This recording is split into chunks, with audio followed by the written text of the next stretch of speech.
நான் பட்னி கிடந்து செத்தா கட்டையில எரிக்காம என்னை கரண்ட்ல எரிக்கிறது வளர்ச்சி, டெவலப்.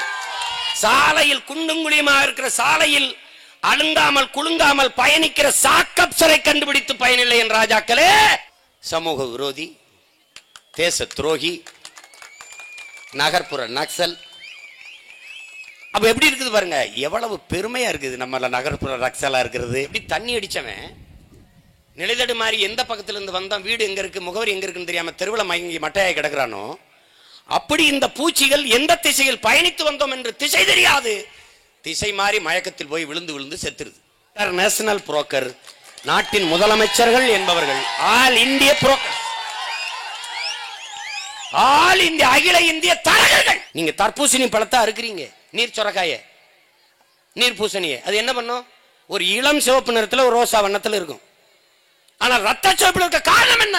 மருந்து.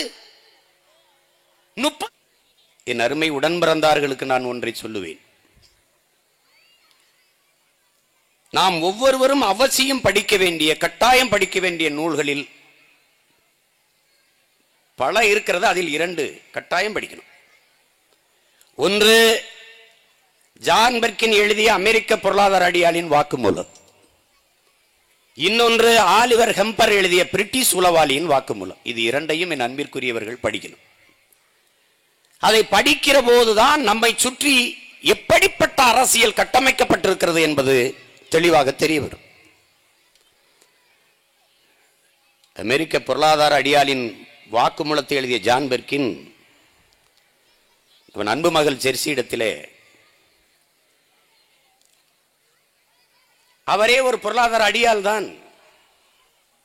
அவர் சொல்லுகிறார், நான் இந்த நூலை எழுதுகிறேன், ஒருவேளை எனக்கு ஒரு பேராபத்து ஏற்பட்டு நான் கொல்லப்படலாம் என்று சொல்லுகிற போது அவள் மகள் சொல்லுகிறாள், அப்பா நீங்கள் அப்படி கொல்லப்பட்டால் நீங்கள் விட்ட இடத்திலிருந்து நான் தொடர்வேன், நீங்கள் அதை பற்றி கவலைப்படாமல் எழுதுங்கள் என்று சொல்லுகிறார்.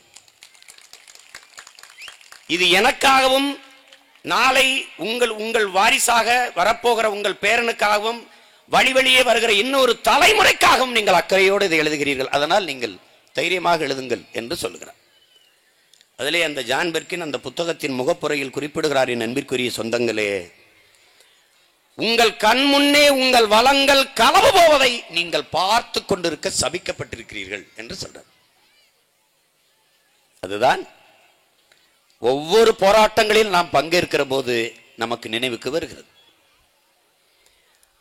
அவர் பதிவு செய்கிறார், உங்கள் நாட்டு தலைவர்களுக்கு நாங்கள் கடன் கொடுப்போம், கையெழுத்திட வைப்போம், பொருளாதாரம், தொழில், வர்த்தகம், பாதுகாப்பு இவற்றுக்கெல்லாம் எங்களுக்காக வேலை செய்ய அவர்களை நாங்கள் பயன்படுத்துவோம்.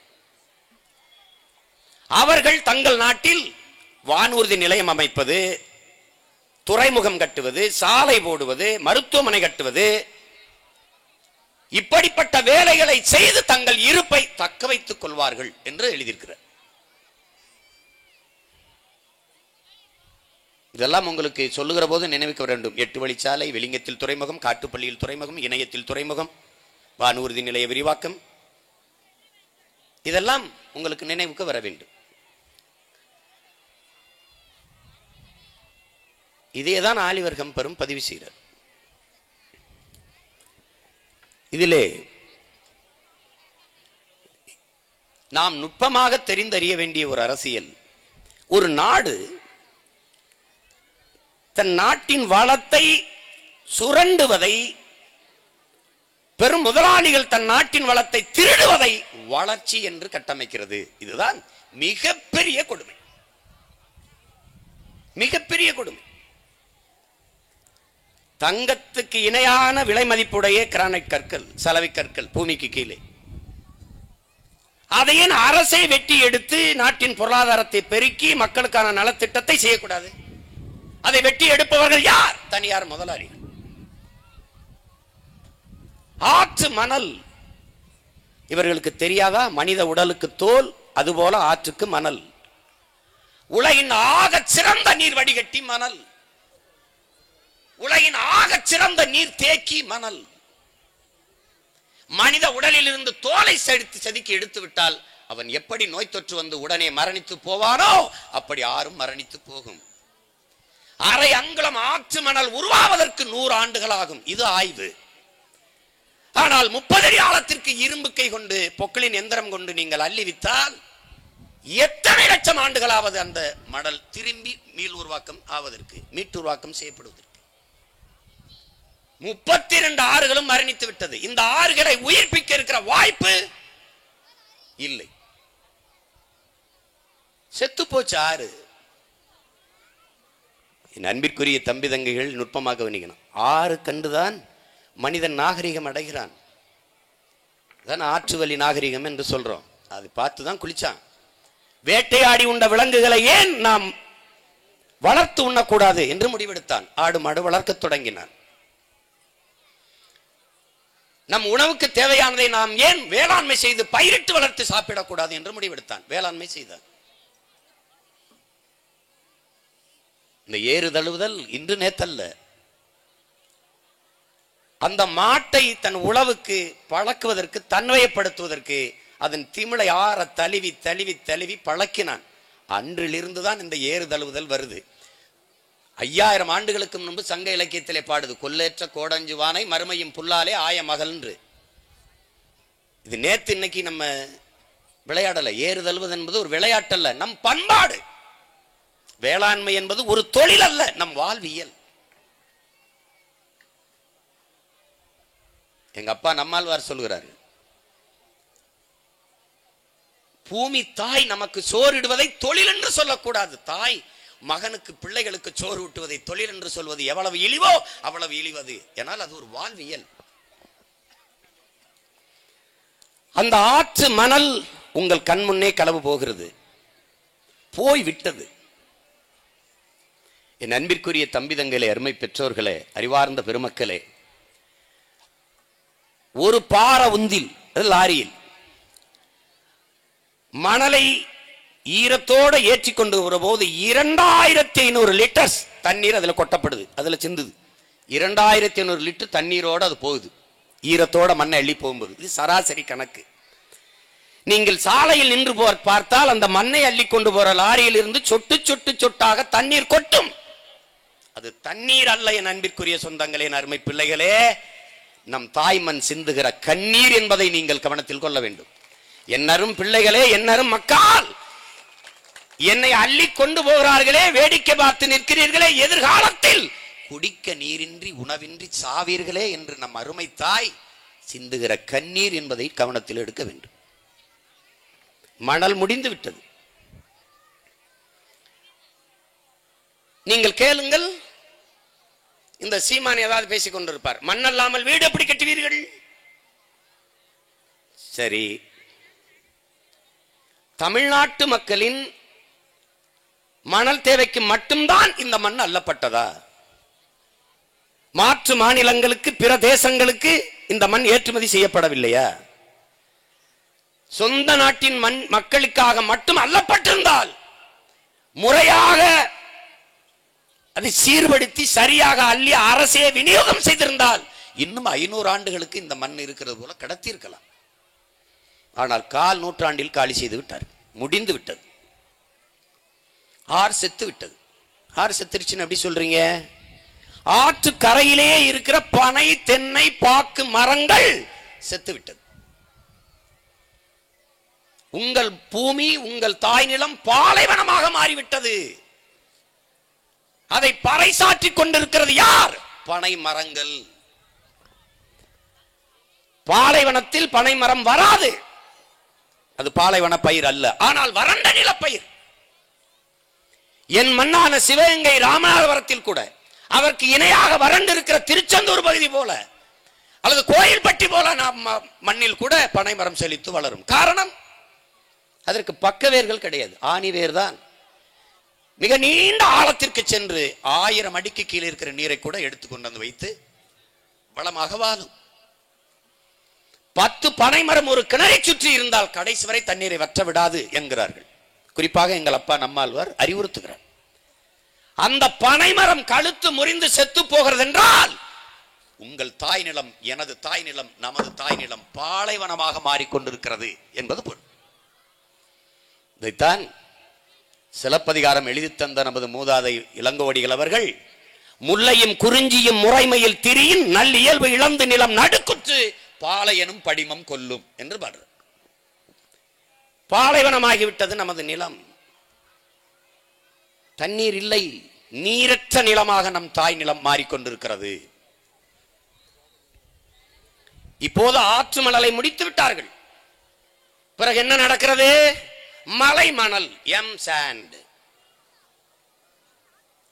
இது எப்படிப்பட்டது? அறிவிற் சிறந்த பெருமக்கள், என் தம்பி தங்கைகள் கவனிக்கணும்.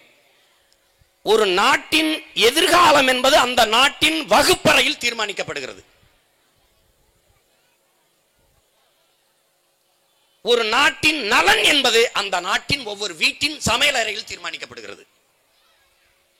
ஒரு நாட்டின் வளம் என்பது அந்த நாடு பெற்றிருக்கிற நிலத்தின் வளத்தை பொறுத்து அமைகிறது.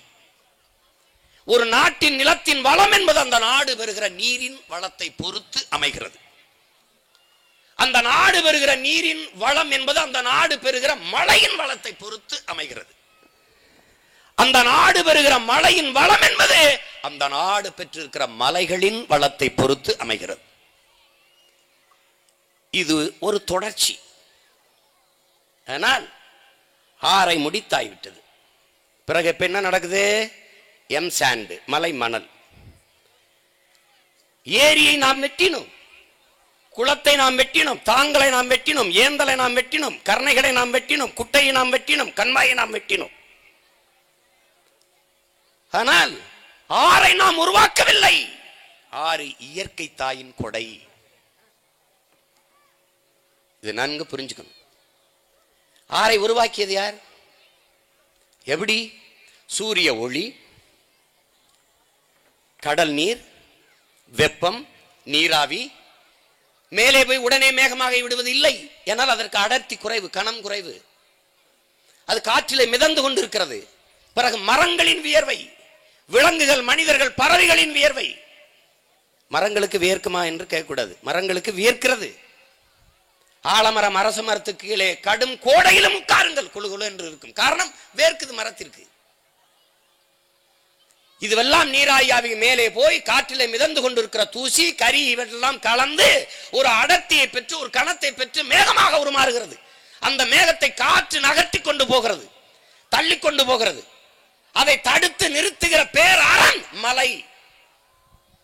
எங்கூர் ராமநாதபுரத்திலே கடல் இருக்கிறது, ஆனால் நாங்கள் மலைப்பொழிவை பெறுவதில்லை. காரணம், மலைகள் இல்லை.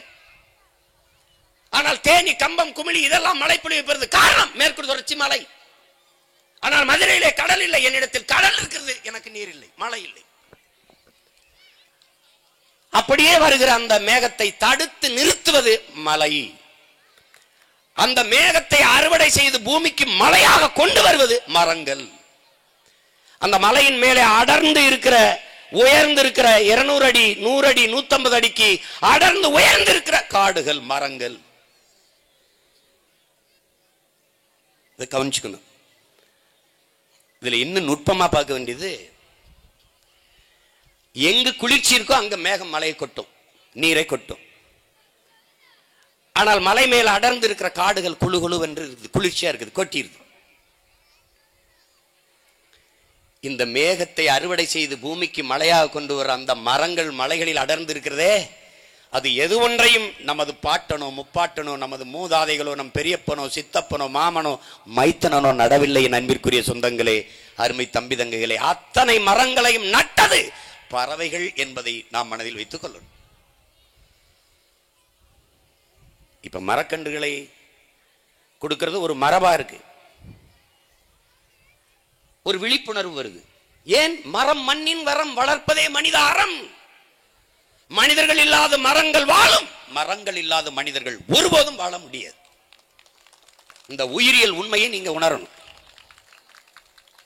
ஒரு மனிதனுக்கு சராசரி 422 மரங்கள் தேவை. ஆனால் இங்கு எவ்வளவு இருக்கு? 28 மரம் தான் இருக்குதுங்க. ஒரு நாட்டின் நிலப்பரப்பில் 1/3 காடுகள் இருக்கணும். 33 விழுக்காடு காடுகள் இருக்கணும். இங்க 13 விழுக்காடு தான் இருக்குதுன்னு அறிவிச்சிருக்கு. ஒரு 19 குத்து மதிப்பா ஒரு கணக்கு, அது யாருக்கும் தெரியாது. கனடா என்கிற ஒரு நாடு மட்டும் ஒரு மனிதனுக்கு 10,000 மரங்கள் வைத்திருக்கு. எப்படி இருக்கு? ஒரு கார் வெளியிடுகிற நச்சு புகையை கட்டுப்படுத்த 6 மரங்கள் தேவை. எத்தனை லட்சம் கார்கள் வாகனங்கள் ஓடுது, எவ்வளவு மரங்கள் இருக்கு வீதிகளில் நீங்க கற்பனை செஞ்சு பார்த்துக்கணும். அதனால என்ன வரும்? மூச்சு திணறல் வரும், காற்று மாசுபடும், தொலைக்காட்சியில் விளம்பரம் வரும். எனக்கு மூச்சு திணறல் வந்தது, அப்புறம் என்ன பண்ணீங்க? பங்கஜ கஸ்தூரி வைத்து சுவாசித்துக் கொண்டிருக்கிறேன் என்று நீங்க ஆள் கையில ஒரு கஸ்தூரி வச்சுக்கிட்டு சுவாசிச்சுக்கிட்டு தெரிய வேண்டியதுதான். இது இது வேடிக்கையானது இல்ல, வேதனையானது, ரொம்ப வேதனையானது. இன்னும் இருக்கு, இனிமேதான் இருக்கு. பாருங்க எப்படி எப்படி இருக்கு பாருங்க. இருக்கு பாருங்க. இப்ப காடுகள், மதிப்பிற்குரிய பெருந்தகை ஐயா அப்துல் கலாம் அவர்கள் இதை விட மரத்தின் பயனை யாரும் சொல்ல முடியாது. நான் அணில் வளர்த்தேன் ஓடி போனது, நான் கிளி வளர்த்தேன் பறந்து போனது, ஒரு மரம் வளர்த்தேன் இரண்டும் திரும்பி வந்தது என்றார். இதை விட எளிமையா உங்களுக்கு யாரும் உணர்த்த முடியாது. இங்க எப்படி இருக்கு? இப்ப நான் என்ன பண்ணுவேன்? சாலையில் பயணிக்கும் போது மரம் மரம், மண்ணின் மரம், மரம் மழை, மரம் மூச்சு காற்று, ஆக்சிஜன் சுவாச காற்று, உயிர் காற்று, மரம் பறவைகளின் கூடு, அவனுடைய உணவு, மரம் நிழல். நான் இப்படி, இவர்கள் ஆட்சியாளர்கள் மரம் காசு பணம் துட்டு வெட்டு, கதை முடியுது.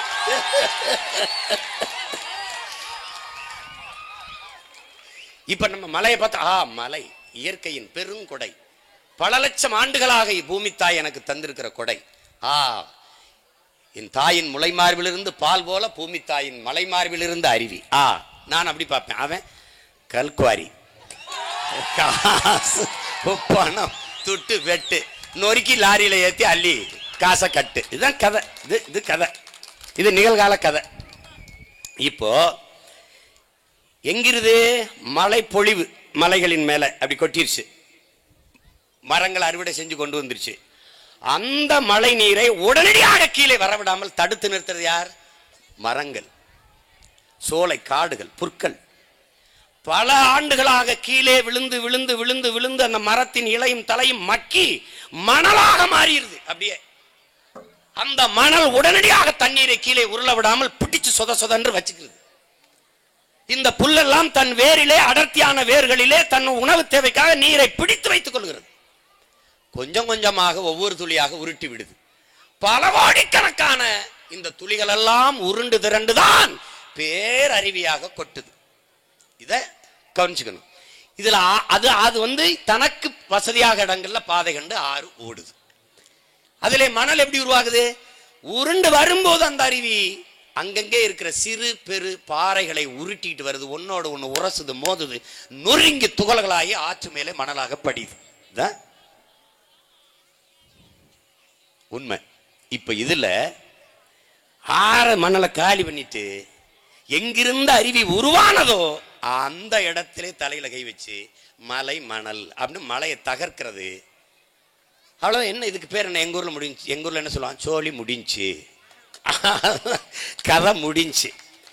ஒரு நாள் இல்லை என்றாலும் ஒரு நாள் இந்த ஆறை உயிர்ப்பிக்க முடியும் என்று நாம் நம்பிக்கொண்டிருந்ததில் பேரிடி விழுந்து தகர்த்திட்டது. மலையை குடைஞ்சி முடிஞ்சிருச்சுன்னா, கல்குவாரி ஆயிடுச்சுன்னா முடிஞ்சு. அவன் என்ன சொல்லுவான்? இப்ப சாண்டு ஒவ்வொரு வீட்டு வாசலும் மலை நொறுக்கப்பட்டு குறுமணலாக கொட்டி கிடக்கு. கடந்து போகும்போது கண்ணீர் வருது. 10 ஆண்டுகளில் மொத்த மலையும் முடிச்சுவான்.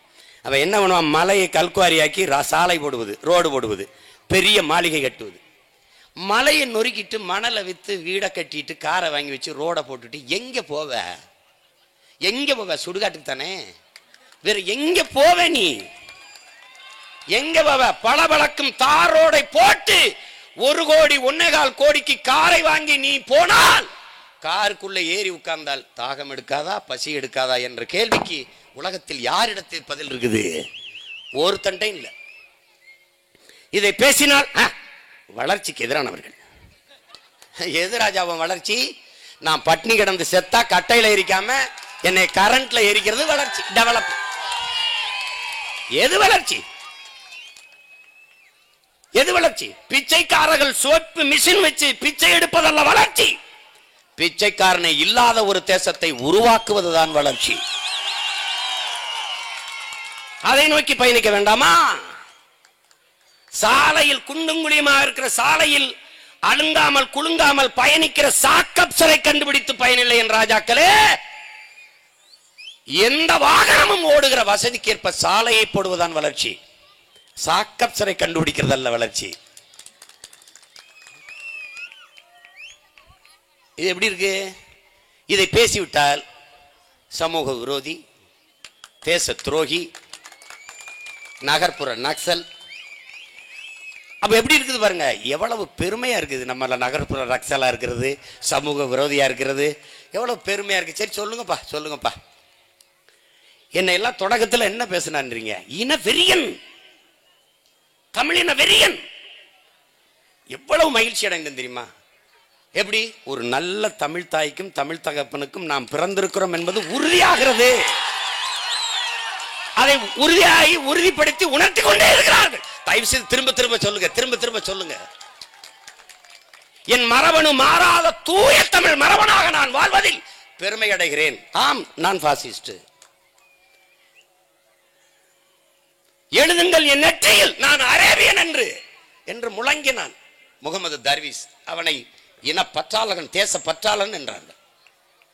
நாளை என் தாய்மொழி இறந்து விடுமானால் நான் இன்றே இறந்து விடுவேன் என்றான் அவார் மொழி கவிஞன் ரசூல் ஹம்சத்து. அவனை மகாகவி என்றார்கள். எப்படி இருக்கு பாருங்க.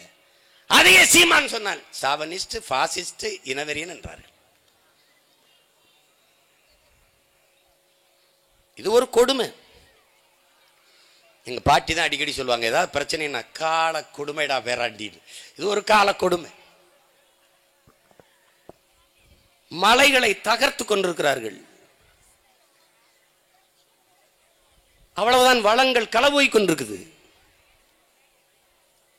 பிறகு என்ன? நீர். அருள் தந்தை கூட சொன்னாங்க, நமக்கு குடிக்க தண்ணியில விக்கிற முதலாளிக்கு மட்டும் எப்படி வருது? எப்படி வருது? தினந்தோறும் இந்த கேள்வியை நாம எழுப்புறோம். அறிவார்ந்த மக்கள், இந்த அன்பிற்குரிய சொந்தங்கள், நீங்க கவனிக்கணும். தமிழன் மட்டும்தான் இந்த அரசியலை பேசுவான். ஏன்? நாம் எடுத்து வைக்கிற அரசியல் என்பது தமிழ் மக்களுக்கு மட்டுமல்ல, தமிழ்நாட்டிற்கு, இந்திய நாட்டிற்கு மட்டுமல்ல, உலக பொதுமைக்கானது. நீரின்றி அமையாது உலகையனின் யார் யாருக்கும் வானின்றி அமையாது ஒழுக்கு என்று பாடியவன் உலகில் தமிழ் மறைவன் வள்ளுவ பெருந்தகை மட்டும்தான். உலகு உலகு என்று உலகம் தழுவி நேசித்து பாடியவன் கம்பனிலிருந்து, வள்ளுவனிலிருந்து, கபிலரிலிருந்து, இளங்கோவடியிலிருந்து எல்லாரும். என் மொழி தெரியாதவன் பிசாசு என்றான் அரேபியன். என் மொழி தெரியாதவன் ஊமை என்றான் சீனன். என் மொழி தெரியாதவன் அநாகரிகமானவன் என்றான் ஆங்கிலேயன். அதே காலகட்டத்தில் ஒருவன் எழுந்தான், நான் பிறந்த முகவை மண்ணிலிருந்து யாதும் ஊரே யாவரும் கேளீர் என்றான் கணியன் பூங்குன்றன் என்ற நமது மூதாதை. உலகம் தழுவி நேசித்து நின்றவனால் தான்,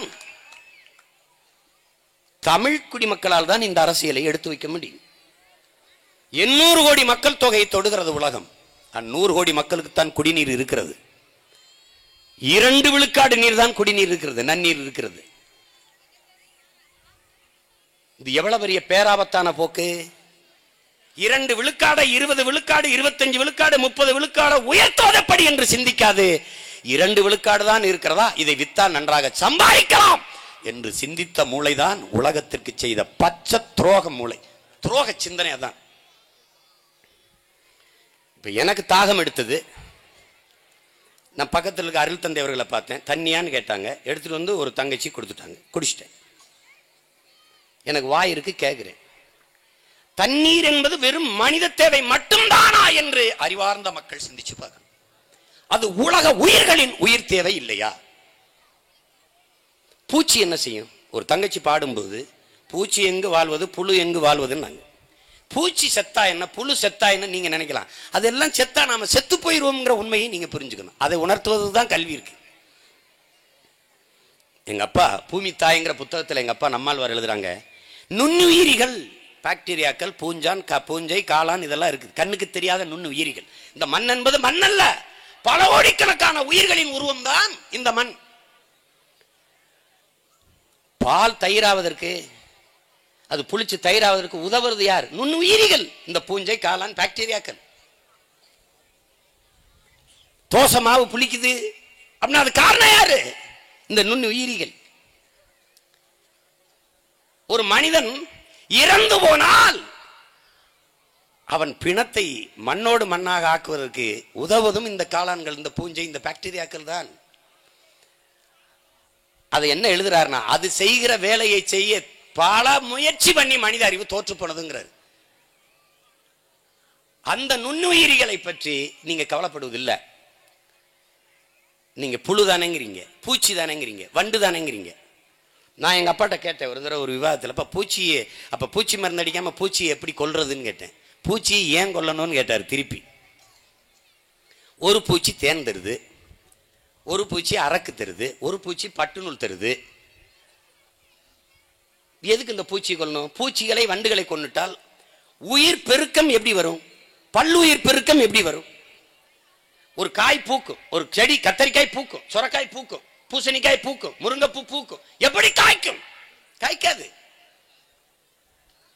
இந்த தேனீக்கள், இந்த பூச்சிகள், இந்த வண்ணத்து பூச்சிகள், இந்த வண்டுகள் தன் உணவு தேவைக்காக இந்த பூக்களில் தேன் உண்ண போகிற போது தன் மூக்கிலும் தன் இறக்கையிலும் மகரந்தத்தை ஒட்டி கொண்டு அடுத்த பூவுக்கு பறந்து போகுது.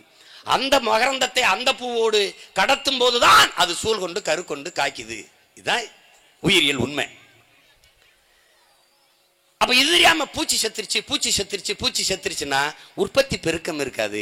உற்பத்தி பெருக்கம் இருக்கா போது, விளைச்சல் இல்லாத போது உணவு பஞ்சத்தை இந்த தேசம் சந்திக்கும் போது பன்னாட்டு முதலாளிகளின் வர்த்தக நிலமாக இது மாறும். இதுதான் இங்க இருக்கிறது. அவனுடைய வியாபார தளமாக மாறும். அப்ப பூச்சி வண்டுலாம் செத்துருச்சுன்னா என்னன்னு நம்ம கேட்கக்கூடாது. காக்கை குருவி எல்லாம் செத்துருச்சுன்னா என்ன? அப்படிதானே? காக்கை எப்படி தண்ணி குடிக்கும்? ஒரு பாம்பு கொத்த வருது, பாம்பு வந்தா என்ன பண்ணுவீங்க? பயந்து ஓடுவீங்க. ஆனால் ஒருவர் பாம்பு வந்து இப்படி நின்றுகிட்டு இருக்கும்போது அவர் போத்தலை திருக்கி கொடுக்குறீர்கள், அது தண்ணியை குடிச்சிட்டு அப்படி போகுது. பாருங்க, நாம் தமிழர் பிள்ளைகள் தான் மாடி தோறும் தெருக்கள் தோறும் தொட்டியை வச்சு, மாடியில் சட்டியை வச்சு காக்கை குருவி மைனாக்கள் தண்ணி குடிக்கிறதுக்கு பூச்சி வச்சிருக்கோம். நீங்க எவ்வளவு பெரிய முரணை நீங்க சந்திக்கிறீங்க பாருங்க. எவ்வளவு பெரிய முரண்பட்ட சமூகமாக மாறி இருக்கு பாருங்க.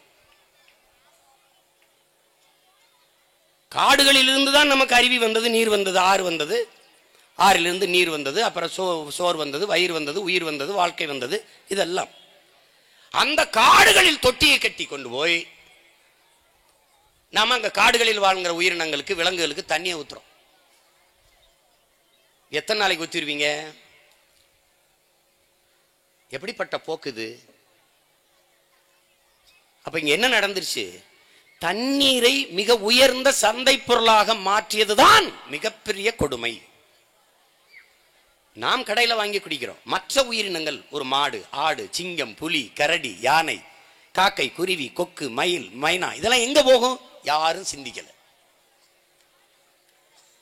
அப்ப இந்த உயிரினங்கள் எல்லாம் அழிந்தால் உலக அழியும். தேனீக்கள் மட்டும் இறந்து போனால் 4 ஆண்டுகள் கூட மனித உயிரினம் இருக்காது என்றார் ஆல்பர்ட் ஐன்ஸ்டீன். தேனீக்கள் இருக்கா? இறந்து போயிட்டது, அழிந்து கொண்டிருக்குது கண் முன்னே. தேனீக்கள் இறந்தா என்ன? உயிர் பெருக்கம் இருக்காது, உற்பத்தி பெருகாது, உயிர் சூழல் இருக்காது, பல்லுயிர் பெருக்கம் இருக்காது. எப்படி தேனீக்கள் சாகுது? தேன்கூட்டில இருந்து ராணி தேனி கட்டளை இடுது. அது உணவு தேவைக்காக தேன் எடுக்க போகுது, எல்லாம் தேன் எடுக்க போகுது. அப்ப பூக்களில், செடிகளில், எல்லா இடங்களையும் நம்ம என்ன பண்றோம்? இந்த விஷ மருந்துகளை, பூச்சிக்கொல்லிகளை தெளித்து வச்சிடறோம். கீழே வேர்ல கந்தக உரங்களை, ரசாயன உரங்களை போட்டு விட்டுறோம். இது எல்லாம் விஷமாக வளருது, விஷமாக பூக்குது. எல்லாமே உள்ளே இருக்கிற தேனும் நஞ்சாகி இருக்குது. இந்த பூச்சிகள் வரும்போது நல்ல தெளிவா வருது, தான் எந்த வழியில் பயணித்து வந்தோம்ட்டு. இந்த பூவில் உட்கார்ந்து தேனை உண்ட பிறகு, விஷத்தை குடித்த பிறகு மயங்கிருது. எப்படி தண்ணி அடிச்சவன் நிலைதடு மாதிரி எந்த பக்கத்துல இருந்து வந்தான், வீடு எங்க இருக்கு, முகவரி எங்க இருக்குன்னு தெரியாம தெருவில் மயங்கி மட்டையாய் கிடக்குறானோ, அப்படி இந்த பூச்சிகள் எந்த திசையில் பயணித்து வந்தோம் என்று திசை தெரியாது, திசை மாறி மயக்கத்தில் போய் விழுந்து விழுந்து செத்துருது. கடைசியாக ராணி தேனி அங்கேயே காத்திருந்து எந்த பூச்சியும் வராதனால் அது தற்கொலை பண்ணி செத்துருது. இப்படியாக தேனீக்கள் தினந்தோறும் அழிந்து கொண்டிருக்கு.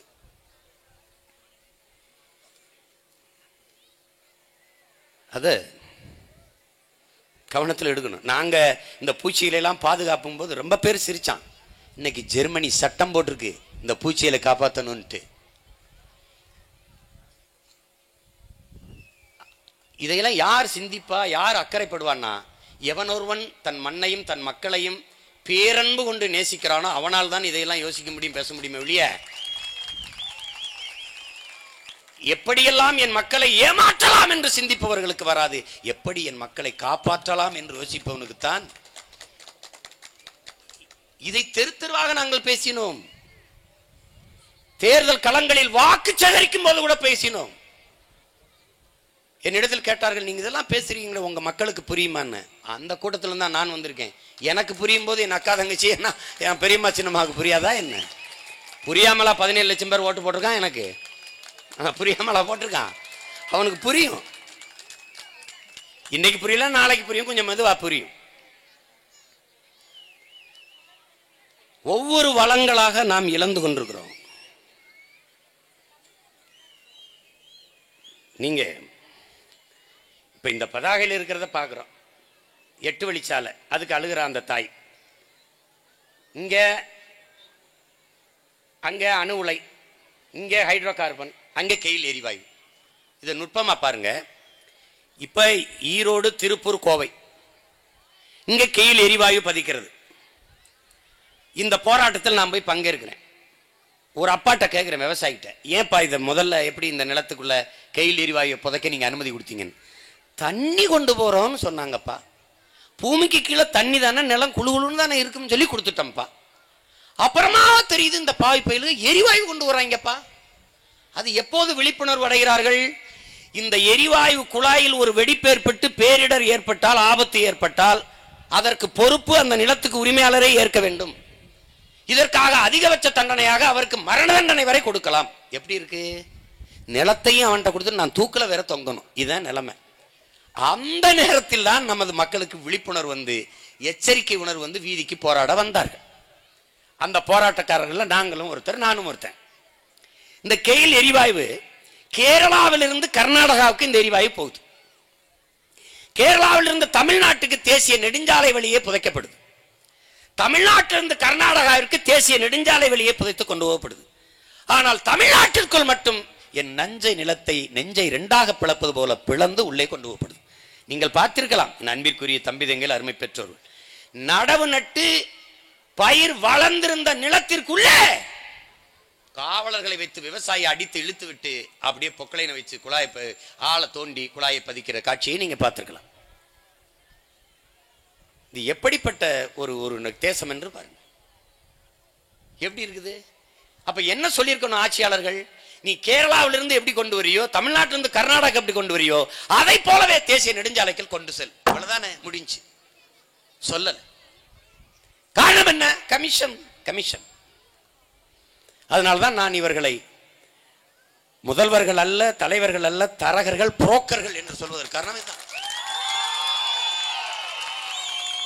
நாட்டின் பிரதம அமைச்சர் என்பவர் இன்டர்நேஷனல் புரோக்கர், நாட்டின் முதலமைச்சர்கள் என்பவர்கள் ஆல் இந்திய புரோக்கர், ஆல் இந்திய, அகில இந்திய தரகர்கள். யாராவது மறுக்க முடியுமா?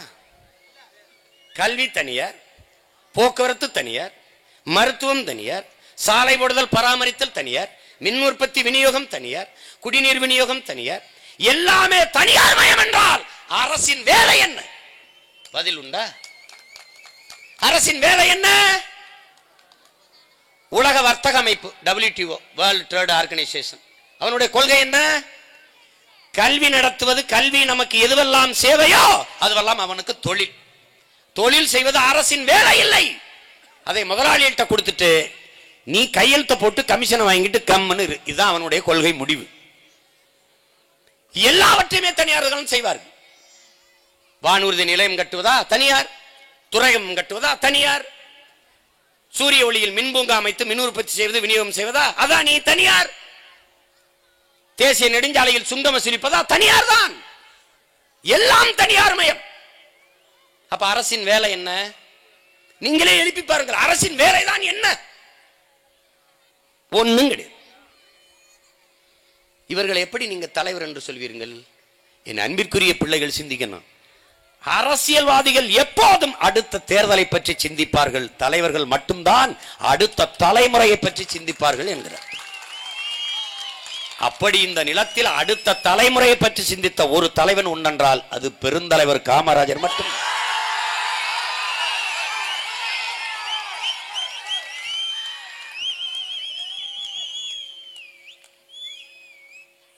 ஹைட்ரோ கார்பன், மீத்தேன், ஈத்தேன் என்ன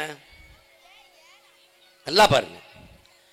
பல ஆயிரம் ஆண்டுகளுக்கு முன்பு பூமிக்குள் புதைந்து போன மரம், செடி, கொடி, அதனுடைய இலை, தழை இதெல்லாம் மக்கி அழுத்தத்தாலும் வெப்பத்தாலும் கரியாக மாறிடுது.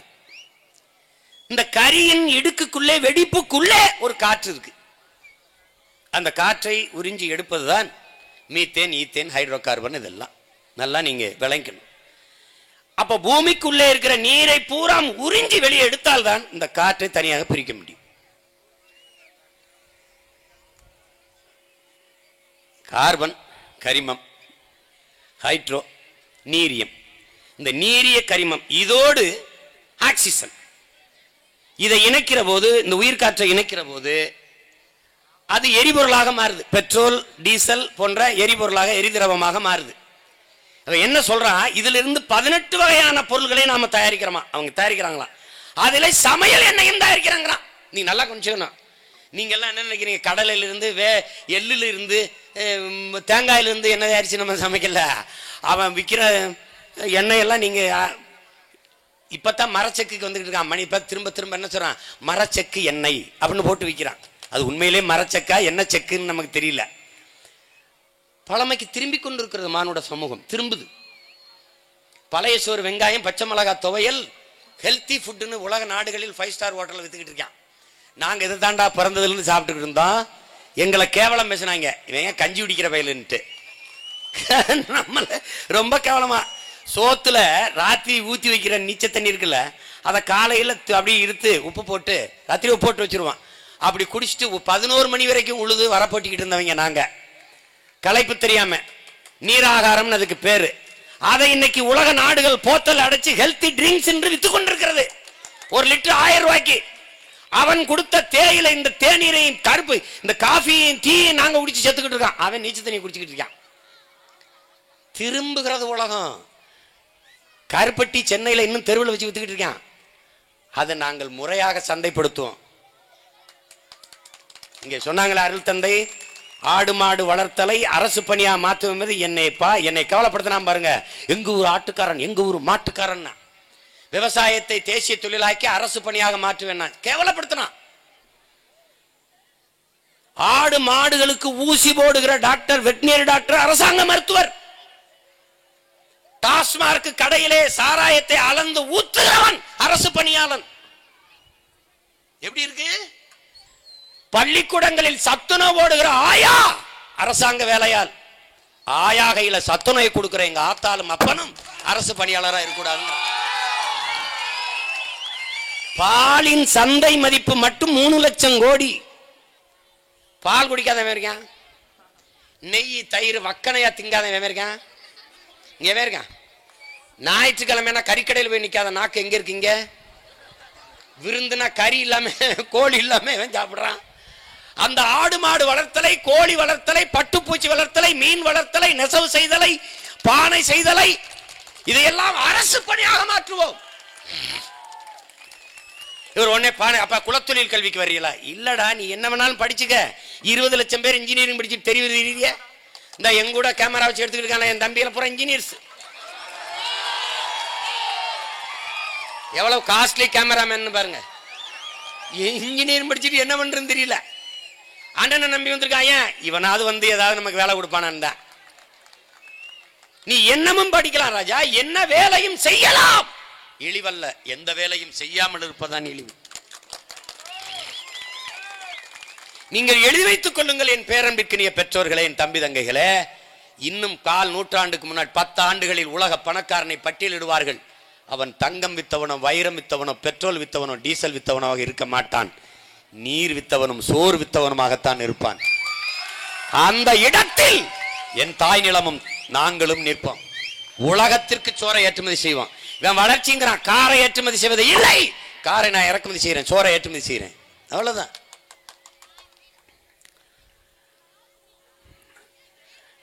இந்த ஹைட்ரோ கார்பனை எடுக்கிறது, இந்த மீத்தேன் ஈத்தேன் எடுக்கிறது, அங்க நிலம் நஞ்சாகிறது. நிலத்துக்குள்ள நீரை பூரா உறிஞ்சி விட்டால் நிலத்தடி நீர் முடிஞ்சிடும். ஒரு குழாய் தான் உங்களுக்கு தெரியுது, ஆனால் பல்லாயிரக்கணக்கான கிளை குழாய்களை உள்ளே போயிட்டு இருக்கான். கடல் மட்டத்திற்கு போய் நீரெல்லாம் உறிஞ்சிட்ட பிறகு இப்ப கடல் நீர் உள்ள வரும். அப்ப அந்த நீரை உறிஞ்சி வெளியில ஊத்தும் போது நிலம் உப்பளமா மாறும். அப்ப ஒன்றத்துக்கு உதவாது, என் தாய் நிலம் நாசமாயிரும். அதுவும் தஞ்சை என்பது அரபு நாடுகளில் பாலைவனத்தை சோலையாக மாற்றிக் கொண்டிருக்கிறான். 3000 கிலோமீட்டருக்கு குழாய்களிலே தண்ணீரை கொண்டு போய் விவசாயம் செஞ்சிருக்கான். நாங்கள் எங்கள் சோலையை பாலையாக மாற்றிக் கொண்டிருக்கிறோம். ஆனால் வேடிக்கை பார்த்து கொண்டிருக்கோம். அதை வரப்போற பேராபத்து தெரியாமல் புதுப்படம் எப்ப வெளியாகுது, திரையரங்க வாசலில் கூடி நிற்கிறோம், கேளிக்கை விடுதிகளில் கொண்டாடி கொண்டிருக்கிறோம், மது மயக்கத்தில் மல்லாந்து கிடக்கிறோம். எங்களை சூழ்ந்திருக்கிற பேரிடல் காரிருளை தெரியாத நாங்கள் கண்ணை மூடிக்கொண்டு படுத்துக் கொண்டிருக்கிறோம். இது எவ்வளவு பெரிய பேராபத்து! இதே ஹைட்ரோ கார்பன், இதே மீத்தேன் ஈத்தேன், இதேதான் 1960 பூமியின் சொர்க்கமாக இருந்த சோமாலியாவில் இவர்கள் நிகழ்த்தினார்கள் வளர்ச்சி என்கிற பேரில். உலக நாடுகள் எல்லாம் அவன் கடலுக்குள்ளே அணு கழிவுகளை கொண்டு போய் பேரலாக அடைத்து கொட்டினார்கள். ஒரு ஆழி பேரலை சுனாமி வந்து அதை தூக்கி அவன் நிலத்திலே கொட்டியது. முடிந்தது நாடு. இன்னைக்கு நைஜீரியாவில் கென்சரோ விவாங்கிற ஒரு புரட்சியாளன் போராட்டக்காரன் போராடி கொண்டிருக்கிறான் இதே ஹைட்ரோ கார்பனை எதிர்த்து. அவன் என்ன சொல்லுகிறான்? என் அன்பு மக்களே, நம் தாய் நிலத்தை காப்பாற்ற ஓடி வாருங்கள், இல்லை என்றால் நாம் கொல்லப்படுவோம், தப்பிச் செல்வதற்கு கூட நமக்கு வேறு நிலம் இல்லை என்கிறார்.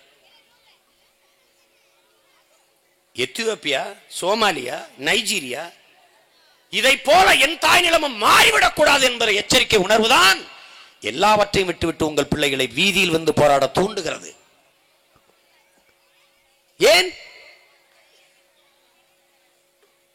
உன் இடத்தினை உறுதி செய், உன் இனத்தை முன்னிறுத்து. இருக்க இடமற்றவன் அனைத்துலகம் பேச அருகதையற்றவன் என்கிறார்கள். என் வாழ்விடத்தை இழந்து விட்டால் நான் எங்கு போவது? உலகில் நிலமற்ற இனமும் நிர்வாண உடலும் அவமானகரமானது என்று எண்ணுயிர் தலைவன் மேதகுவே பிரபாகரன் அவர்கள் எங்களுக்கு கற்பிக்கிறார்கள். நிலம் இல்லை என்றால் எங்கு போவது? எங்கு போவோம் நாங்கள்? ஈழத்திலேயே மக்களை அழித்து கொன்றார்கள்.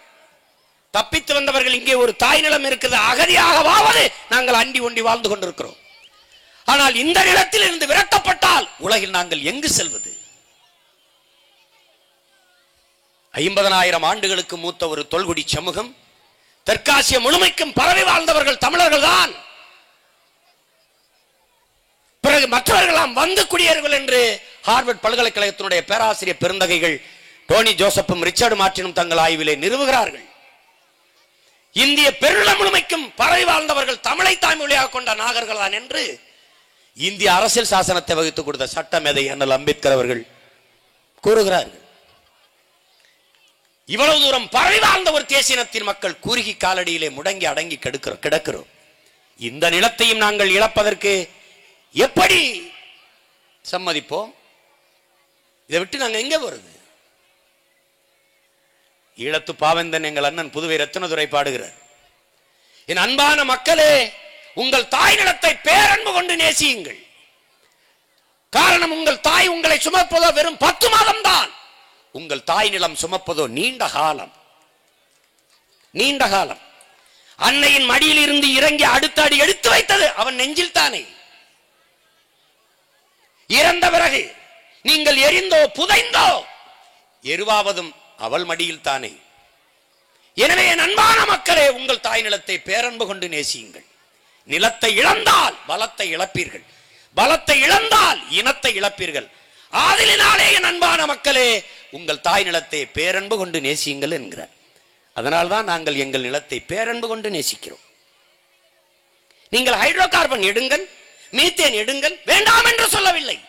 ஒரு சின்ன நாடு சிங்கப்பூர் இதே எரிவாயுவை மக்கிய மரக்கழிவிலும் ஆடு மாடு சாணத்திற்குள்ளும் இலைதலை கழிவுக்குள்ளும் இருந்து எடுக்கிறது.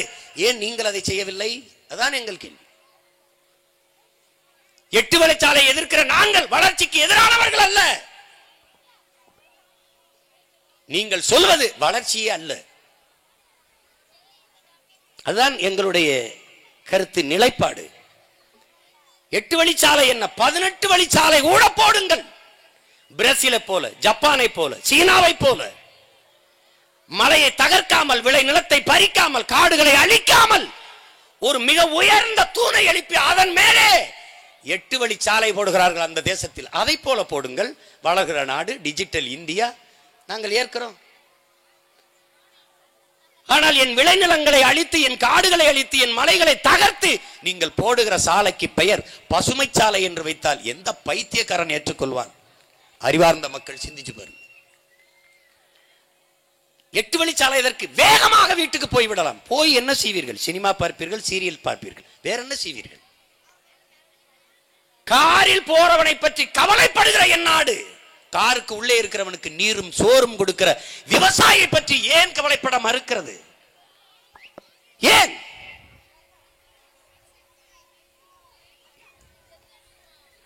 இன்னொரு சோமாலியாவாக என் தாய் நிலம், இன்னொரு எத்தியோப்பியாவாக, வெனிசுலாவாக மாறிவிடக் கூடாது என்பதற்காகத்தான் வேளாண்மை கைவிட்டு தொழில் வளர்ச்சி என்ற போன நாடுகள் எல்லாம் பிச்சை எடுத்துக் கொண்டிருக்கிறது.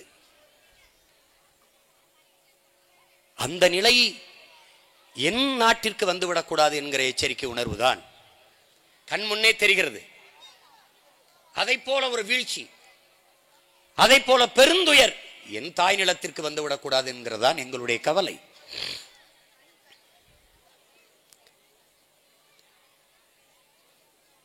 நாம் என்ன கொண்டு வந்தாலும் எதிர்க்கிறீர்களே, நாங்கள் எதிர்க்கிற மாதிரி நீங்க எல்லாத்தையும் கொண்டு வந்தீர்கள் என்றால் நாங்கள் என்னதான் செய்வது? அணு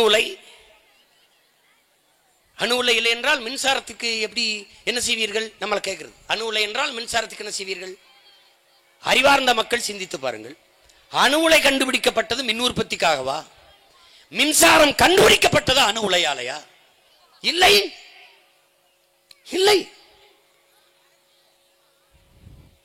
உலகில் ஜெர்மன், துபாய் போன்ற நாடுகள் எல்லாம் கடல் அலையிலே மின்சாரம் தயாரித்துக் கொண்டிருக்கிறார்கள். பிரிட்டனில் கடற்கரையில் கடலுக்குள்ள 300 அடிக்குள்ள முழுக்க காற்றாலையை நிறுவி காற்றாலையின் மூலம் மின்சாரத்தை பெற்று தண்ணீரை விடுகிறார்கள். இப்படி அணு உலை கட்டிக்கொண்ட அளவில்லை. செர்னோபில் பேரிடருக்கு பிறகு, பேரழிவிற்கு பிறகு, ஜப்பானில் புகுஷிமாவுக்கு பிறகு, அதற்கு பிறகு அணு உலை பாதுகாப்பானது என்று சொல்வது எவ்வளவு பைத்தியக்காரத்தனமானது! உலகிலே பாதுகாப்பான அணு ஒன்றே கிடையாது என்கிறார்கள். அணு குண்டு மேலே அமர்ந்திருப்பதும் அணு உலைக்கு அருகிலே குடியிருப்பதும் இரண்டும் ஒன்றுதான் என்கிறார்கள். நான் சொல்லல, அணு விஞ்ஞானிகளே சொல்கிறார். ஆனால் எல்லா நாசகார திட்டத்தையும் தமிழர் தலையிலே கட்டுவது என்பதை எப்படி தமிழ் சமூக மக்கள் ஏற்பது? எப்படி ஏற்பது? ஒரு பக்கம் ஸ்டெர்லைட், தாமிரத்தின் தட்டுப்பாடை பற்றி தேசத்தின் பல தலைவர்கள் கவலைப்படுகிறார். ஆனால் தண்ணீர் தட்டுப்பாட்டை பற்றி ஒருவரும் வாய் திறந்து பேசுவதில்லை. 2020 நிலத்திற்குள் ஒரு சொட்டு தண்ணீர் இருக்காது என்று நிதி ஆயோக் வலியுறுத்தது. 2020 என்பது இன்னும் 2000 ஆண்டுகள் இல்லை, 200 ஆண்டுகள் இல்லை, 20 ஆண்டு இல்லை, 6 மாசம் கழித்து அடுத்த ஆண்டு தென்னாப்பிரிக்காவிலே கேப்டன் நகரிலே ஒரு சொட்டு தண்ணி இல்லை என்று நீரற்ற நகரம் என்று அறிவிச்சுட்டு போயிடுச்சு. ஒரு லிட்டர் தண்ணீர் 600 ரூபாய் 1000 ரூபாய்க்கு வாங்கி வச்சுக்கிட்டு இருக்கான். இதுக்கே 150 கிலோமீட்டர் பயணித்து வாங்கிட்டு வந்து வச்சிருக்கான். இந்த 1 லிட்டர் தண்ணீர் வச்சு குளிப்பானா குடிப்பானா என்ன செய்வான்னு நீங்க யோசிச்சு பாருங்க. சமைப்பானா சாப்பிடுவானான்ட்டு. இந்த நிலை நமக்கு வருவதற்கு முன்பு எச்சரித்துக் கொள்ள வேண்டாமா? எப்படி? எவ்வளவு பெரிய ஒரு பேராபத்தை நோக்கி நம்மை நகர்த்தி கொண்டிருக்கிறார்கள் பாருங்க. கீழே கெயில் எரிவாயு, மேல உயர் மின்னழுத்த கோபுரம்.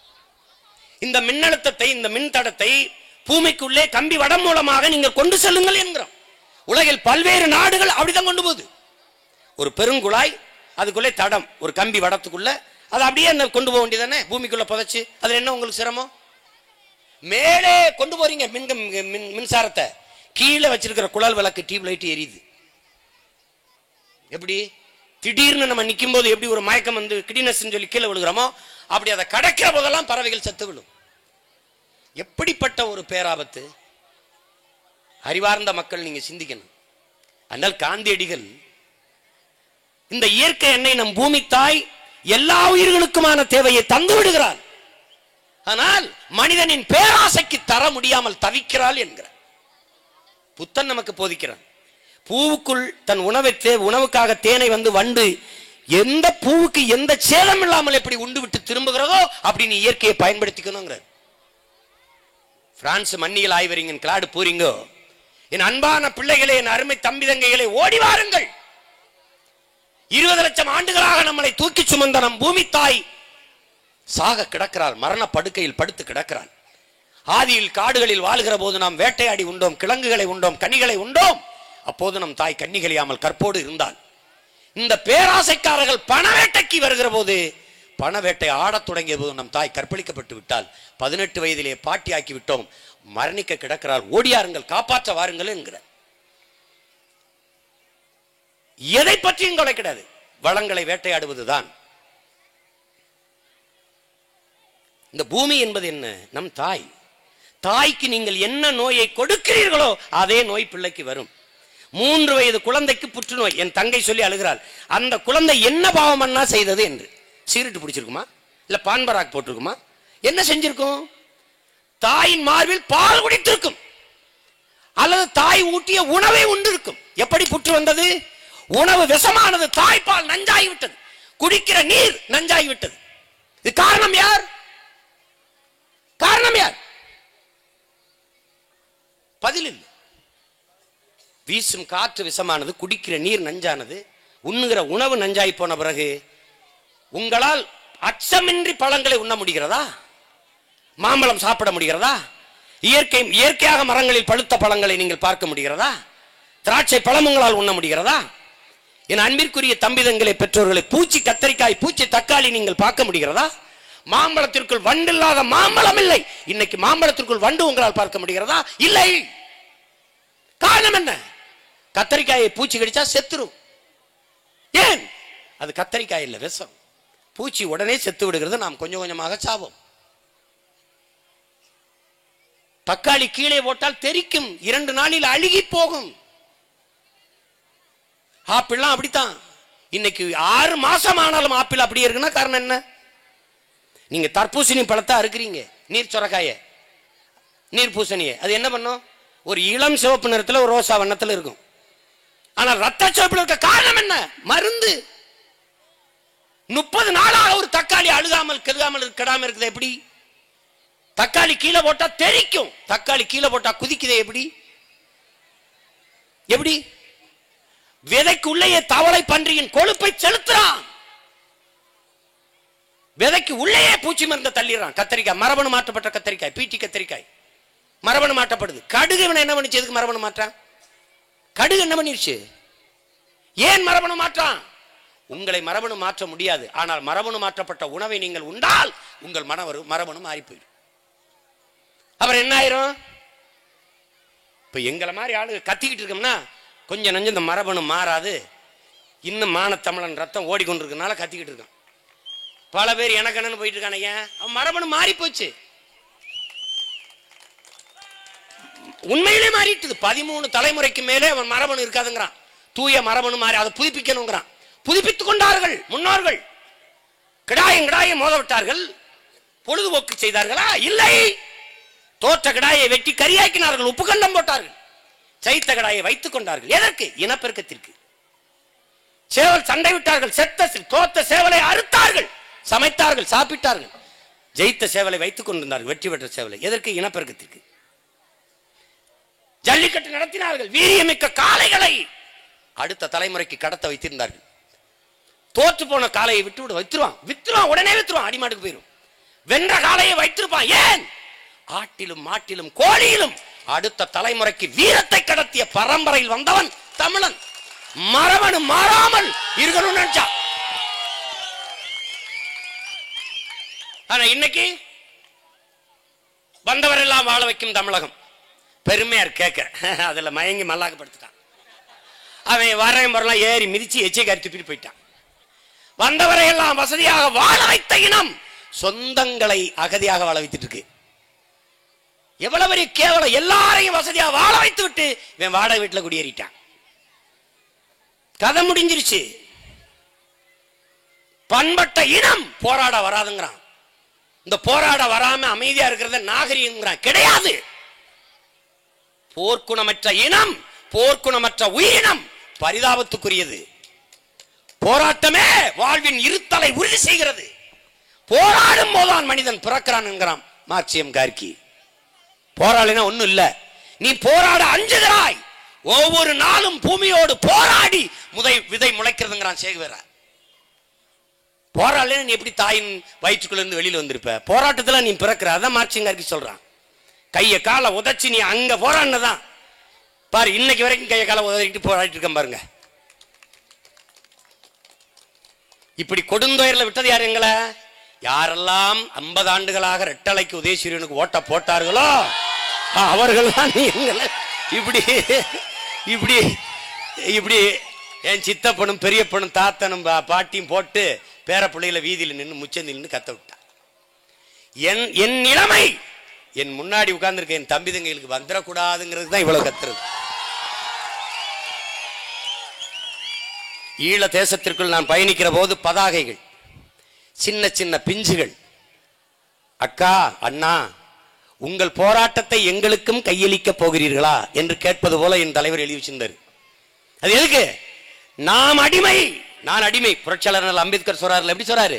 நான் இந்துவாக பிறந்து விட்டேன், ஆனால் இறக்கும் போது இந்துவாக நான் இறக்க மாட்டேன். நான் இந்துவாக பிறந்ததற்கு நான் பொறுப்பேற்க முடியாது, ஆனால் நான் இறக்கும் போது இந்துவாக இறக்க மாட்டேன். அதனாலே புத்த மதத்துக்கு போனார். நாங்கள் என்ன உறுதியா இருக்கிறோம்? நான் அடிமை தமிழ் சமூகத்தின் மகன், ஆனால் நான் இறக்கும் போது உரிமை பெற்ற விடுதலை பெற்ற இனத்தின் மகனாகத்தான் நான் மரணிப்பேன். இல்லை என்றால் இன்னொரு தலைமுறையை விடுதலை பெற்ற உரிமை பெற்ற தலைமுறையாக வாழ வைக்கிறதுக்காக வழித்தடத்தை கட்டியமைத்து விட்டு போகும்.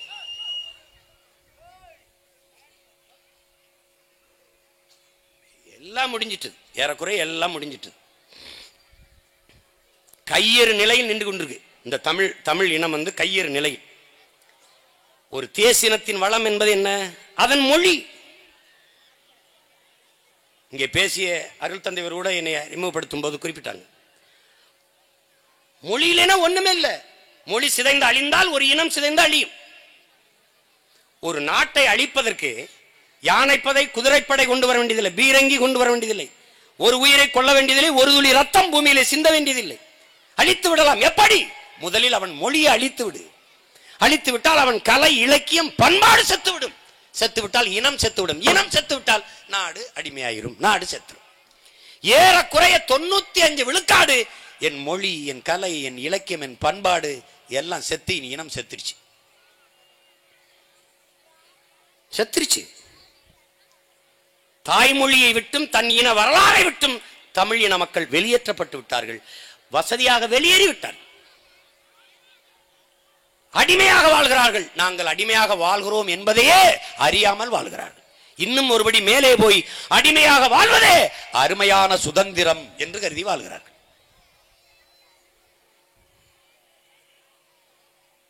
ஒரு அற்ப மகிழ்ச்சிக்கு நிறைவடைந்து வாழ்கிறார்கள். இதாங்க இருக்க பிரச்சனை. என் அன்பு தம்பி தங்கைகளுக்கு நான் சொல்ல விரும்புவது, மாமேதை மார்க்ஸ் என்ன சொல்றான்? ஒருவன் தனக்காக தன் குடும்பத்திற்காக உழைக்க தொடங்குகிற போது அவன் மனிதனாகிறான். தானும் தன் குடும்பமும் வாழ்வது போல தான் பிறந்த சமூகமும் வாழ வேண்டும் என்று உழைக்க தொடங்குகிற போது அவன் மாமனிதனாகிறான் என்று சொல்கிறார் புரட்சியாளர் அம்பேத்கர். நீ யாருக்காகவோ உழைக்கிறாய், போராடுகிறாய் என்ற எண்ணத்தை கைவிடு. நீ பிறந்த பெருமை மிக்க சமூகத்திற்காக உழைக்கிறாய் என்கிற பெருமிதமும் திமிரும் கொண்டு நில். நீ எந்த நோக்கத்தை கொண்டிருக்கிறாயோ அதில் அசைக்க முடியாத நம்பிக்கையும் அழுத்தமான நம்பிக்கையும் கொண்டு இரு என்று சொல்றார். என்னை கேட்கிறான்ல, சீமான் ஒரு சின்ன இவங்களெல்லாம் வீழ்த்தி வந்து அதிகாரத்துக்கு வந்துருவானா? திமுகவை வீழ்த்திடுவானா? இது சின்ன பையன். நிறைய பேர் சொல்றாங்களே, இவனுக்கு ஓட்டை போட்டு ஓட்டு வீணாயிருமோ, 50 வருஷமா ஓட்டு அவங்களுக்கு போட்டு நாட்டை வீணாக்கிய என் மக்கள் எனக்கு போடுற ஒரு ஓட்டு வீணாவதை பற்றி கவலைப்பட்டு கொண்டிருக்கிறார்கள். எனக்கு தான் ஒருத்தர் சொல்றாரு, ரஷ்ய அதிபர் ஜோசப் ஸ்டாலின் சொல்றாரு, நீ வெறும் ஸ்டாலின்னா வேற யாராவது நினைச்சுக்க கூடாதுன்னு நான் ரஷ்ய அதிபர் ஜோசப் ஸ்டாலின் சொல்லி அவர் என்ன சொல்றாரு? உலகில் வெல்ல முடியாத படை என்ற ஒன்றே இருந்ததில்லைங்கிறது. முகலாய சாம்ராஜ்யம் சரிந்திருக்கிறது, பிரிட்டிஷ் சாம்ராஜ்யம் பேரரசு விழுந்திருக்கிறது. எங்கள் மூதாதைகள் கட்டி எழுப்பிய உலக பேரரசு சோழ பேரரசு சரிந்திருக்கிறது. இந்த அற்ப பதர்களின் அரசுகள் வீழாதா என்ன? வீழ்த்த முடியாதா என்ன? சரியானது வென்றே தீரும் என்றான் சிவ விடுதலை புரட்சியாளன் சேகரன். வென்றே தீர்வோம். என் தலைவன் எங்களுக்கு கற்பித்தான். நாம் சாகலாம், சாதாரணமானவர்கள். சத்தியம் ஒருபோதும் சாகாது.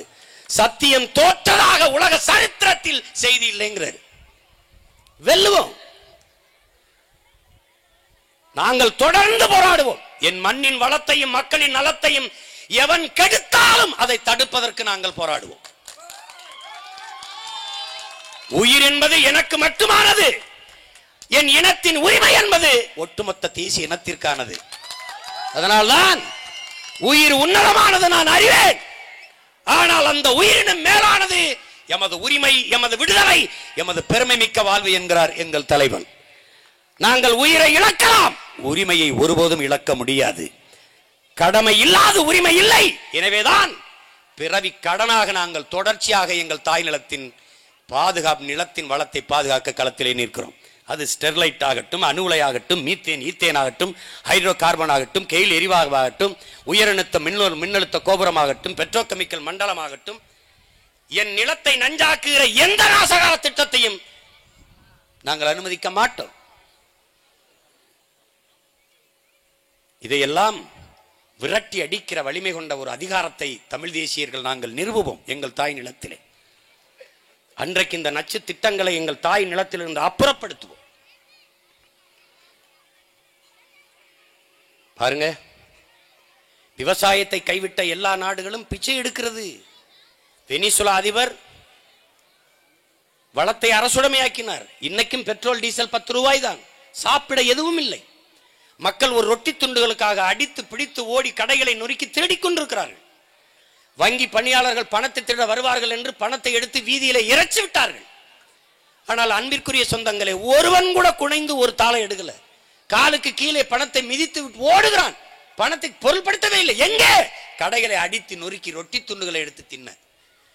ஒரு காக்கை இல்லை, குருவி இல்லை, கொக்கு இல்லை, ஆடு இல்லை, மாடு இல்லை, நரி இல்லை, பூனை இல்லை, பாம்பு இல்லை, எல்லாவற்றையும் தின்று தீர்த்து விட்டார்கள். அந்த நிலை உங்களுக்கு வர வேண்டுமா? தற்கொலை செய்து கொண்டு சாகுறான். வலியுறுத்துகிற படம் பாருங்க, தூக்குல இருக்குது. தூக்கு. தற்கொலை செய்து கொண்டு சாகுறான் விவசாயி. அரசு சொல்லுகிறது ஒவ்வொரு ஆண்டும் விவசாய கடனை தள்ளுபடி செய்கிறோம். விவசாயி கடனாளியானது யாரால்?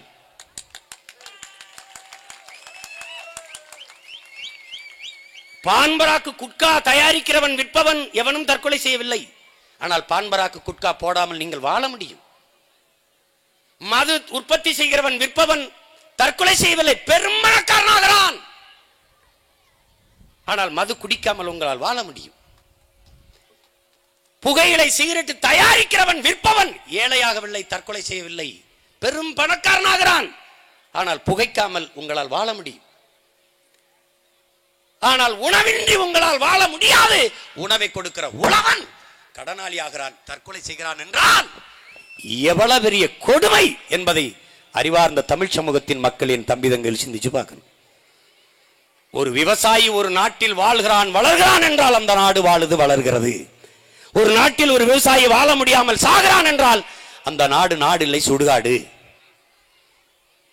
இன்றைக்கு விவசாயி மரணிப்பது செய்தி, நாளை நாம் சோறின்றி சாக போவது முன்னறிவிப்பு, அதற்கான எச்சரிக்கை மணி. என் அன்பிற்குரிய மக்களின் அருமை சொந்தங்கள், குறிப்பாக என்னிலும் இளைய என் தம்பிதங்கைகள், நீங்க எல்லாம் கல்வியை விட்டு படிக்கிறது விட்டு போராட்டத்துக்கு வாருங்கள் என்று சொல்லல. இங்க ஒரு கேடுகட்ட கட்டமைப்பு இருக்கு. படித்தவர்கள் அரசியல் பேசக்கூடாது. வங்கி பணியாளர்கள், மருத்துவர்கள், நீதி அரசர்கள், காவல்துறை அதிகாரிகள், மாவட்ட ஆட்சி பணியாளர்கள், மாணவர்கள், ஆசிரியர் பெருமக்கள் யாரும் பேசக்கூடாது. ஆனால் இவர்களை எல்லாம் ஆட்சி செய்கிற அதிகாரம் செலுத்துற முதலமைச்சர் பேசலாம். அப்படி ஒரு அமைப்பு இருக்கு. என்னைக்கு தேநீர் கடைகளிலே, முடி திருத்தங்களிலே தயவு செய்துங்கள் அரசியல் பேசுங்கள் என்று எழுதி வைக்கப்படுகிறதோ அன்றுதான் இந்த நாடு உருப்படும். அரசியல் என்பது அறிவியல் புவியியல் போல ஒரு வாழ்வியல் என்ற புரிதல் என்றைக்கு உங்களுக்கு வருகிறதோ அன்றுதான் இந்த நாடு உருப்படும். மனித உடலில் இருந்து உயிரை பிரிப்பதும் மனித வாழ்வில் இருந்து அரசியலை பிரிப்பதும் இரண்டும் ஒன்றுதான் என்கிற புரிதல் என்று வருகிறதோ அன்றுதான் இந்த நாடு உருப்படும். ஒரு மனிதனின் பிறப்பிலிருந்து இறப்பு வரை அனைத்தையும் தீர்மானிப்பது அரசு, அந்த அரசை நிர்மாணிப்பது அரசியல். எனவே என் அரசியலை நான் செய்வேன், உங்கள் அரசியலை நீங்கள் செய்ய வேண்டும். உங்களுக்கான மூச்சுக்காற்றை நான் சுவாசித்து நீங்கள் வாழ முடியாது, உங்களுக்கான உணவை நான் உண்டு உங்கள் பசி தீராது. எனவே உங்கள் உரிமையை உங்கள் விடுதலையை நீங்கள் தான் போராடி பெற வேண்டும். அறிவில் சிறந்த தமிழ் சமூகத்தின் பிள்ளைகள், எதிர்காலையின் நம்பிக்கைக்குரிய தம்பி தங்கைகள், உங்களை நம்பித்தான் உங்கள் முன்னவர்கள் இந்த களத்திலே உறுதியாக தடுமாறாமல் நின்று கொண்டிருக்கிறோம். அதை புரிந்து கொண்டு நீங்கள் கற்றறிந்த பெருமக்களாக வந்து இந்த மண்ணுக்கும் மக்களுக்கும் உண்மையும் நேர்மையுமாக நீங்கள் உழைக்க வேண்டும் என்று நான் உங்களை வேண்டுகிறேன். ஊழல் லஞ்சத்திற்கு எதிராக சட்டமும் திட்டமும் போட்டு சரி வராது. ஊழல் லஞ்சத்திற்கு எதிராக நீங்கள் ஒவ்வொருவரும் கிளர்ந்தெழுந்தால்தான் நான் ஊழல் லஞ்சத்திற்கு எதிரானவன், நான் ஊழல் லஞ்சத்திற்கு எதிரானவன் என்று நீங்கள் ஒவ்வொருவரும் உறுதி எடுத்துக்கொண்டு நீங்கள் ஆகச் சிறந்த மனிதர்களாக பணம், பதவி, புகழ், போதை, மது, மத போதை, திரைக்கவர்ச்சி எதுவும் அண்ட முடியாத பெரு நெருப்பாக நீங்கள் விளைந்து வர வேண்டும் என்று விரும்பி உங்களை வாழ்த்துகிறேன். போட்டியில் பங்கேற்று வெற்றி பெற்றவர்கள், தோல்வியுற்றவர்கள் அனைவரையும் வாழ்த்துகிறேன். தோல்வி என்பது தோல்வி அல்ல, வெற்றிக்கு மிக அருகில் இருக்கிறோம் என்பது பொருள். வெற்றி நம்மை சிரித்து மகிழ வைக்கும், தோல்வி எப்போதும் சிந்தித்து வெல்ல வைக்கும். தோல்வியை நீங்கள் பொருள்படுத்தக்கூடாது. எழுவதற்காகவே வீழ்ச்சி, விழிப்பதற்காகவே உறக்கம், வெல்வதற்காகவே தோல்வி. தோல்வி சொல்லுது என்னை தொட்டுவிட்டு சென்றவன் தோற்றதாக வரலாற்றில் செய்தி இல்லை என்று. எனவே நீங்கள் தோற்றவர்கள் நாளை வெல்வீர்கள், வெற்றி பெற்றவர்கள் மேலும் மேலும் வெற்றி பெறுவீர்கள் என்று வாழ்த்தி உங்கள் அனைவருக்கும் எனது புரட்சிகரமான வாழ்த்துக்களையும் வணக்கத்தையும் செலுத்துகிறேன். நாம் தமிழர்.